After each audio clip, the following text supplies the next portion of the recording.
Nag-ikot sa North Carolina si US Vice President Kamala Harris para i-assess ang pinsalang dulot ng Hurricane Helen. Si dating US President Donald Trump naman nagbalik sa Butler, Pennsylvania kung saan nakaligtas siya sa assassination attempt noong Hulyo. Dikit ang laban ng Democrat na si Harris at Republican na si Trump bago ang US presidential election sa November 5. Sino man ang manalo sa kanila, may magbabago kaya sa posisyon at tulong ng Amerika sa Pilipinas sa isyu ng China at West Philippine Sea?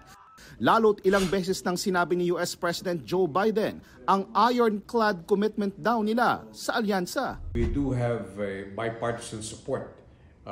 Judging from my meetings at the US Congress, may kausap ako sa past administration ni President Trump. Sabi nila lahat ng mga policies nila ay sinunod din naman ng administration ni President Biden. Sa Harris administration naman, maaring mas makabuti ang mas malalim ng ugnayan nila ni Pangulong Bongbong Marcos. Makasaysayan din ang kanyang pagbisita sa Palawan bilang pagsuporta sa Pilipinas sa gitna ng panggigipit ng China. Sa pananaw ho ni Kamala Harris, mas malaki yung consciousness niya sa South China Sea, West Philippine Sea issue. Si Donald Trump, never niyang minention ang South China Sea sa kanyang statement. Ang malinaw ngayon pagdating sa issue ng immigration at minorities. Si Trump matagal nang isinusulong na mas mahigpit sa mga illegal immigrant. Si Harris bukas sa pagbibigay ng tulong sa mga immigrant sa legal na paraan. Ano kaya ang pulso ng ilang Pilipino sa Amerika? Parang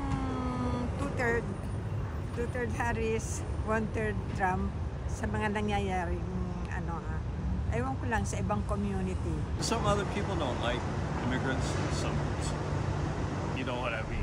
Sa November 5, boboto ng Amerika para sa kanilang susunod na Pangulo. At bagamat hindi pataya kung sino kina Trump o Harris ang mananalo, ang sigurado may epekto ito sa buong mundo, kabilang na ang mga Pilipino.